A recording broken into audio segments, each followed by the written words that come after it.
Have you ever stepped on the weighing scale and felt shocked? One day you're 2 kilos lighter, the next day you're suddenly up by 3 or 4.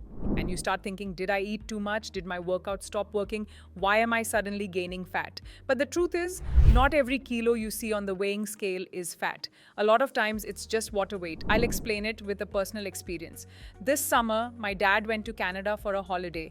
When he came back, we were shocked. He had gained 4 kilos in just a few weeks. His diet was the same, his step count was the same, and he was not overeating. So, where did those extra kilos come from? To understand that, we got a detailed body composition analysis test, also known as the BCA test, done for him, and the results were surprising. Out of those 4 kilos he had gained, all 4 kilos were water retention, not fat. In fact, studies also show that up to 2 to 5 kilos of sudden weight change in a week is almost always water retention, not fat gain. Fat takes time to build, but water can shift in and out of your tissues within hours, depending on your hydration, salt, hormones, and inflammation levels.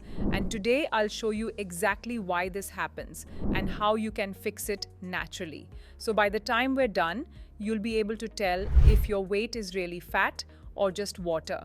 And if you want more videos like this, make sure you subscribe and hit the bell icon so you never miss out. So first off, let's understand what water retention is. Water retention or edema simply means your body is holding on to extra fluid. This water doesn't stay in your blood, it leaks out into your tissues, your hands, feet, stomach, and even face. That's why you may wake up with puffy eyes, swollen ankles, or see the numbers on the weighing scale jump overnight. Now, there can be 6 reasons that might be causing this water retention, and I'll tell you how to fix each of them. So the very first reason is dehydration. It sounds funny, right? You drink less water and instead of losing water, your body starts holding on to it. But that's how your body's survival mechanism works. A study published in the Journal of Applied Physiology shows that even mild dehydration can increase water retention because the body starts releasing more antidiuretic hormone, ADH. This hormone signals the kidneys to hold on to water instead of letting it go. That's exactly what happened with my dad. In India, he used to drink water with lemon, a pinch of pink salt, and electrolytes around the time he went to the gym. But in Canada, he stopped doing it. Slowly, his body went into dehydration mode, and the survival response was to store water. So the fix for dehydration is water, right? But how much is enough water? The sweet spot is 2 to 3 liters per day. And I'll tell you the real biohack. Your first glass of water in the morning sets the tone for your hydration all day. Don't just drink plain water. Instead, put a pinch of pink salt under your tongue first thing in the morning and then drink water. Why? Because when you take pink salt under your tongue, the trace minerals are absorbed almost instantly into your bloodstream. This helps your cells actually use the water instead of just passing it through as urine. It's good for cellular hydration. If you only drink plain water in large amounts, you can actually end up flushing out electrolytes like sodium, potassium, and magnesium, which makes water retention worse. So the smarter fix is balance with natural electrolytes. Things like a pinch of pink salt, coconut water, and lemon water signal safety to your body, and that's when it finally lets go of the extra water it was holding. Now, the second reason is inflammation. Whenever your body is stressed, either from jet lag, lack of sleep, or even emotional stress, your cortisol shoots up. And cortisol is directly linked to fluid retention in the body. That's why you see swollen eyes in the morning or your rings get tighter by evening.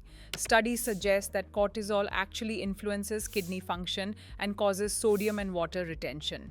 So poor sleep means higher cortisol and it will give you more puffiness. And to fix this, firstly, prioritize sleep.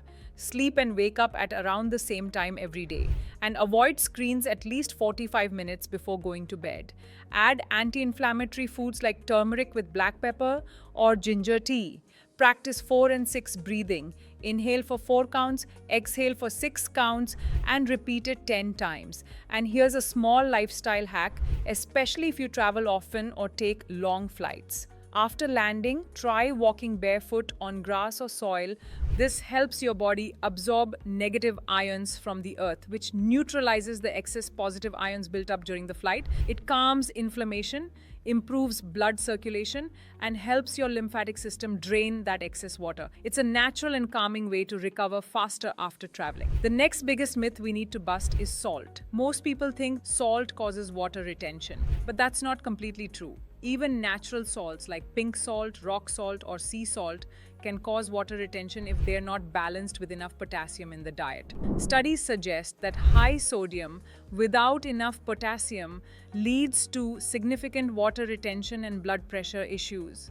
See, it's not about switching to pink salt and expecting the swelling or bloating to go away. The real key is the sodium to potassium ratio. If sodium is high but potassium is low, your body will still hold on to water, no matter which type of salt you're using. That's why the fix isn't to cut salt completely, but to increase potassium alongside sodium. Potassium-rich foods like spinach, sweet potatoes, and especially avocados are excellent choices. And for people who don't get enough through food, there are potassium salts available that you can add to water in small amounts. That's the right way to manage water retention instead of just thinking pink salt alone will solve the problem. Now, something women notice more often: hormonal changes.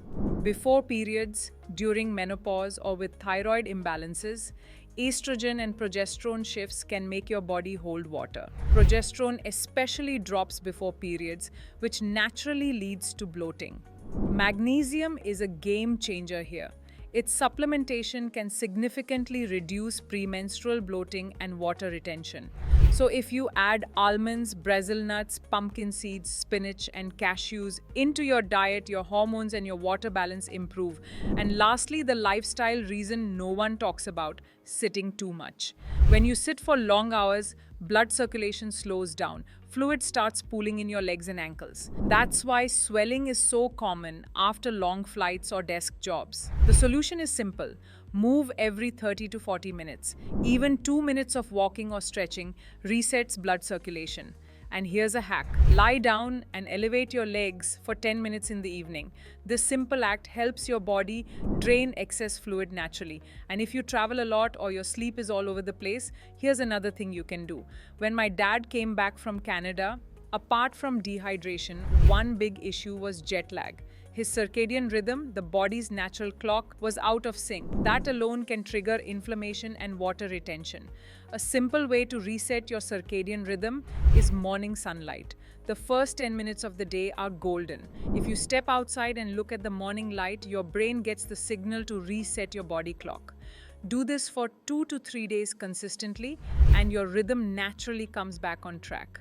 This doesn't just improve sleep, it also lowers cortisol and helps your body let go of unnecessary water weight. It's one of the most underrated natural remedies, but actually effective. Here's the takeaway: sudden weight gain isn't always fat. Sometimes it's just water. And water weight is completely reversible.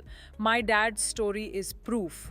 By reintroducing electrolytes, improving sleep, lowering inflammation, keeping sodium-potassium balanced, and by moving regularly, your water weight can also start melting away. So the next time you step on the scale and panic, pause and ask yourself, is this fat or is it just water?